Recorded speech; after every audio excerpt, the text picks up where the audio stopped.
Eh, bueno, para mí la filosofía es importante porque, queramos o no, filosofamos. El resultado de una mejor o peor filosofía, sin duda, va a ser una mejora en tu calidad de vida. Ya que a la hora de afrontar situaciones uno comienza a entender el por qué acciona de cierta manera, por qué incurre en ciertos errores o cosas, ¿no? De, en la cotidianidad. Situaciones estas en la vida diaria que uno tiene, donde tropieza con la misma piedra, vuelve a caer, y siempre pasa lo mismo, ¿no? Y uno se queda como, ¿qué pasa? ¿Por qué termino siempre en las mismas situaciones, con los mismos problemas, ¿no? Obviamente situaciones diferentes, donde cambian algunas cosas, pero te das cuenta que la esencia del problema es la misma. Y bueno, la filosofía vendría a ser lo que nos libra de estos bucles y pasa una situación de mejora constante en donde reconoces tus propios errores, tus aciertos y vas sacando lo mejor de vos en cada acción, ¿no? Dejando de regirte a favor del viento, la corriente y ser vos el que guía tu propio camino. Escribí acá una frase, dejar de caminar con los ojos cerrados en un paraíso de luces, ¿no? Pero que cuando no se incurre en este bello mundo, no termina de apreciarla, porque al final llegamos sin saber nada, ¿no? Nacemos todos en algún momento y venimos sin saber nada, y a lo largo de la vida vamos recorriendo, llegamos así como a un paraíso, pero que somos incapaces de verlo, y para mí la filosofía nos permite adentrarnos en este paraíso con una mejor vista, si se quiere. Pero bueno, ahora les voy a hacer una pequeña mención a la frase de Sócrates que hace en la apología cuando lo están juzgando por corromper a la polis, ¿no? Por inculcar nuevos dioses y un par de cuestiones más. La cual es: una vida sin examen no merece la pena ser vivida, ¿no? Que lo dice cuando lo están, bueno, ya lo dije, perdón. La idea central de esta afirmación se va a relacionar con la importancia de la reflexión y el autoconocimiento, eh, ya que Sócrates creía en una vida dedicada a la introspección, al examen constante de las propias creencias, valores y acciones. Era fundamental para vivir una vida auténtica y significativa, ¿no? También para Sócrates la ignorancia no era simplemente la falta de conocimiento, sino la falta de conciencia de la propia ignorancia. Creía que las personas debían cuestionar y examinar continuamente sus creencias y, y comportamientos para alcanzar la sabiduría y mejorar como individuos. Y así la vida sin examen, para él, sería una vida que las personas vivirían sin cuestionar sus creencias y acciones, lo que, según Sócrates, carecería de un propósito más profundo y significativo. Entonces, la frase de Sócrates creo que es de sus frases más famosas, enfatiza la importancia del autoexamen, la reflexión y, y el conocimiento de uno mismo como elementos esenciales para vivir una vida que tenga significado y valore la búsqueda de la verdad y la sabiduría.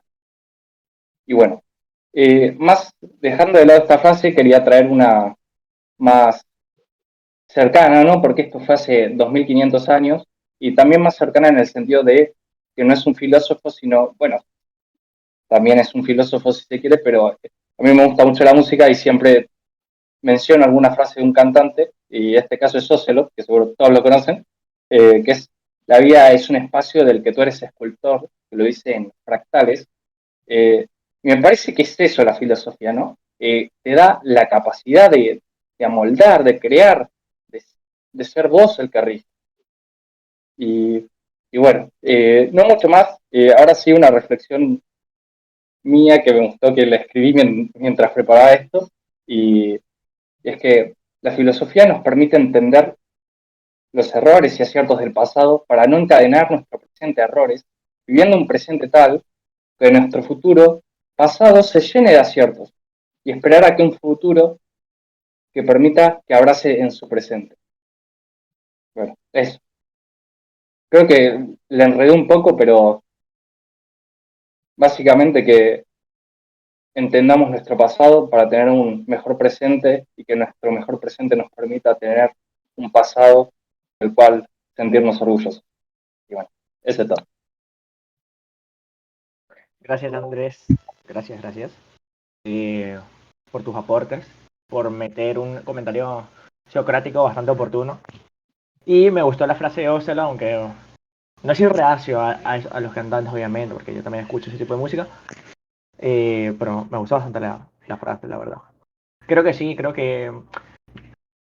que fue Nietzsche que tiene una frase algo semejante en donde dice que nosotros somos escultores, que participamos de alguna forma en la vida como escultores.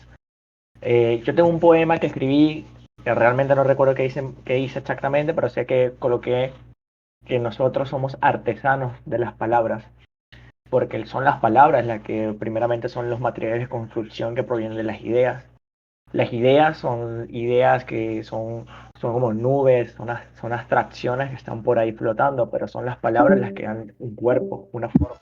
Y es nuestra propia habilidad reflexiva y crítica la que le brinda a las ideas y por consiguiente a las palabras esa potencia, esa fuerza de influencia que ejerce sobre un grupo de personas y de esa manera se crean las tendencias de pensamientos más notables y más célebres de la historia de la humanidad. De ahí provienen también las grandes corrientes filosóficas.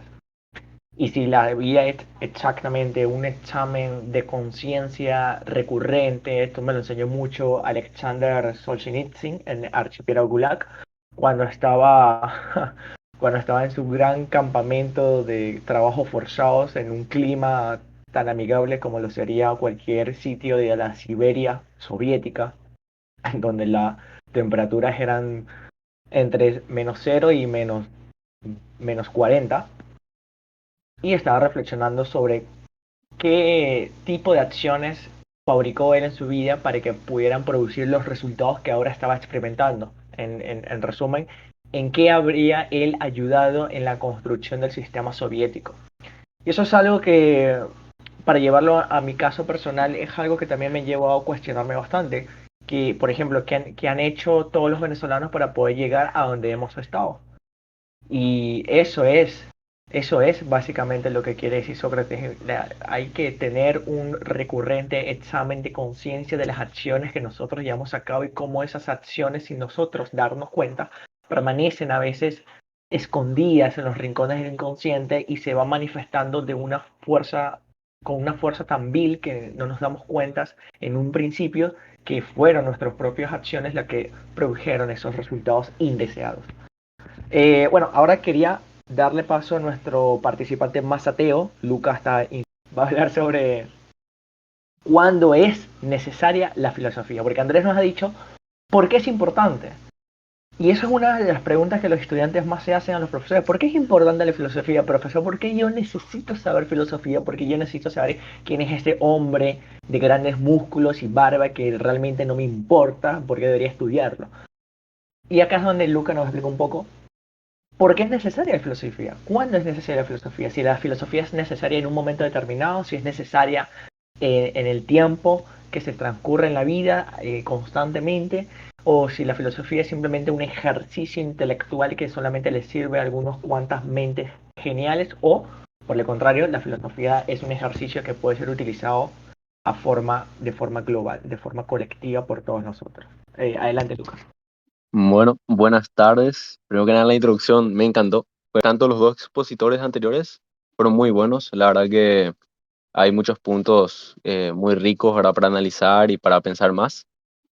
Por mi parte, voy a iniciar con una cronología para intentar explicar o concientizar de por qué es necesaria un área del saber. O sea, si yo te pregunto a vos, ¿en tu vida te es necesario la química? Bueno, yo diría la verdad que en mi vida personal no. Otro me da y yo lo acepto, ya está. Tampoco en mi vida personal la biología no es que me importe mucho. O sea, hay muchas cosas del área del saber exactas que no influyen en mi vida el conocer o no conocer. Por ejemplo, yo no necesito conocer que la Coca-Cola es negativa porque hay un Ministerio de Salud que me va a decir que es negativo. Yo puedo creer simplemente por creer, en otras palabras, puedo ser manipulado por un sistema sin ningún problema, pero pasa porque el conocimiento primero es exacto. Ahora, ¿Qué sucede cuando estamos hablando de filosofía? Acabé de dar un ejemplo con un área exacta como química, biología, entre otras matices de la salud, que son cosas muy importantes, pero que yo puedo tener fe ciega y decir, bueno, voy a creer en estas entidades y no entiendo absolutamente nada de medicina, pero voy a creer que este remedio que voy a tomar no me va a matar. Eso es una fe, vamos a decir, que se le da porque no, evidentemente, cuando yo tomo un quitadol, un ibuprofeno en general, yo no entiendo su composición química, cómo le daña a mi cuerpo y cómo actúa. Yo no entiendo eso. Sin embargo, yo tengo fe en todos los medicamentos, por ejemplo, a lo que yo le atribuyo fe. Pero ¿qué sucede, por ejemplo, con un niño? Vamos a ponerlo simple. Nuestro propio nacimiento fue determinado por una filosofía, la filosofía de nuestros padres. Si ellos decidieron o no tener unos hijos, si querían una cantidad exacta o menos, si había un poder político encima de ellos o una sociedad que estableció ciertas cosas, como por ejemplo de que es moralmente correcto o mejor que tengan 4, 5, 6, 8 hijos o apenas 2, como en el caso de China, donde están limitados con 2 hijos. Entonces, nuestra propia existencia, nuestro existir, estuvo en dependencia de filosofía de otro. ¿Qué pasa cuando nacemos? Bueno, cuando nacemos, el niño, como todos nosotros, es, vamos a decir, primeramente, completamente modificable. Es decir, acá habría que diferir. ¿Es el hombre una entidad libre o es simplemente un producto de aspectos externos a él? Porque evidentemente, si yo hago un estudio, intento demostrar con dicho estudio algo que para mí no es demostrable necesariamente, pero digo, en X sector hay mayor pobreza, en X sector hay canibalismo, en X sector hay una moral en concreta. Entonces yo noto que hay ciertas características que el hombre, por causa de la cultura, no puede modificar. Y con el tiempo sí se va a ir modificando. ¿Pero esto qué significa entonces? Significa que la criatura desde un inicio, se le impone un montón de cosas que él no tiene precisamente la idea del por qué existen. No entiende por qué debe hacer caso al policía, no entiende el por qué no puede comer dulces, pero simplemente no lo come, no entiende por qué debe ir a la escuela necesariamente, pero se va. Entonces, el niño hace un montón de cosas que no tiene ni la menor idea del por qué, el trasfondo. Y ese por qué es prácticamente lo que vendría siendo filosofía, pero no vamos a entrar todavía en detalle. Ahora bien, ¿qué significa todo eso? Hasta ahora el niño fue completamente manipulado porque no tuvo decisión en elección de las cosas que entendía. Todo lo que hizo fue puramente mecánico, por así decir. Mecánico es una forma vulgar de decir que no tuvo una libertad de conocimiento, no es que conocía y por eso hizo, sino que más bien lo hizo. Entonces, la educación misma es un tipo de adoctrinamiento, se mire por donde se mire. Esto no digo que sea malo, no digo que sea bueno. Lo que estoy haciendo ahora es adoctrinar, porque estoy dando una información que yo creo que es verídica y estoy transmitiéndola. Pero bueno, entonces, este adoctrinamiento que recibe la criatura, ¿qué pasa nuevamente? Nuevamente está recibiendo una información, por ejemplo, tengo clase de historia. Evidentemente el profesor, al ser un profesor de historia, voy a creerle. No es que voy a creer que yo sé más que él, voy a creer que él sabe y voy a aceptar lo que él me diga. Conclusión, cuando salga este individuo del colegio, cuando sea mayor de edad, cuando esté trabajando, no es más ni nada menos que un esclavo del entendimiento de otro, es esclavo de filosofía de otro, es esclavo de ideología o pensamiento ajeno, y ni siquiera tiene una razón de ser de nada de lo que hace. Toda la filosofía es básicamente la liberación completa de la mente del individuo, de la mente. Eso es lo que provoca en el individuo la filosofía. Ese es el primer punto. Todas las cosas, como decía Descartes, ¿verdad? La duda metódica, todas aquellas cosas que yo evidentemente creo que son súper reales, pero bueno, los sentidos me pueden engañar. Ahora, imagínense si vivimos en una sociedad, evidentemente, donde hay política, donde hay ideología, donde hay distintas corrientes filosóficas, lo que se tiene es que todo lo que yo creo que yo pienso, realmente ni pienso, es que yo acepto lo que otro dijo. Entonces, como decía Walter Lippmann, cuando todos piensan igual, ninguno está pensando. Para mí, en eso se resume, en la práctica, la filosofía. Cuando yo empiezo a hacer filosofía, no es simplemente, vamos a decir, el pensar, simplemente pienso en algo. ¿Qué es el pensar? Bueno, si vamos a hablar de filosofía, hablamos de un término más profundo.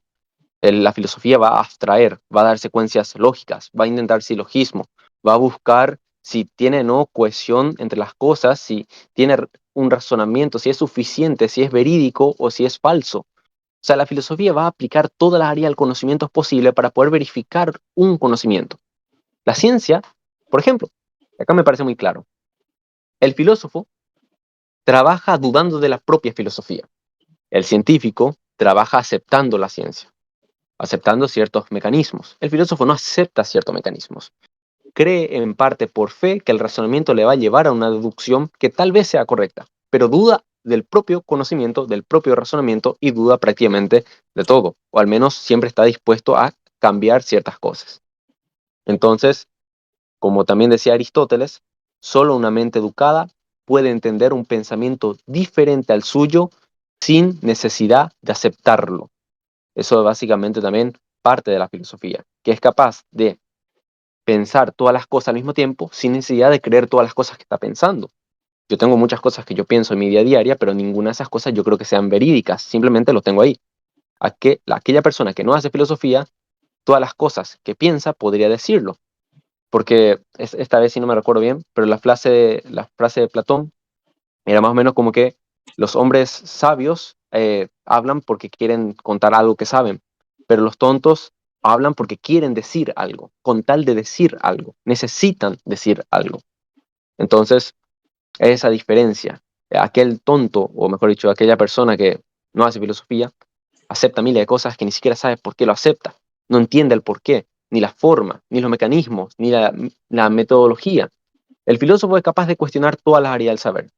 En cambio, el que no es filósofo, sencillamente no le queda de otra que aceptar muchas cosas que ni siquiera tiene idea del por qué es. O mejor dicho, como decía Spinoza, puedo controlar mis pasiones y emociones si puedo entender su naturaleza. Entonces, para yo poder primero conocerme a mí, para poder controlarme a mí mismo, para empezar por mí, como decía Descartes, ¿verdad? Primero debe pensar para luego existir.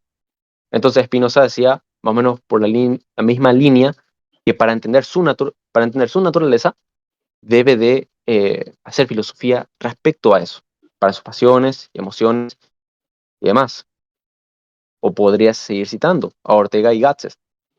No sabemos lo que nos pasa y eso es precisamente lo que nos pasa. Nuevamente, para mí esto es un punto principal de la filosofía.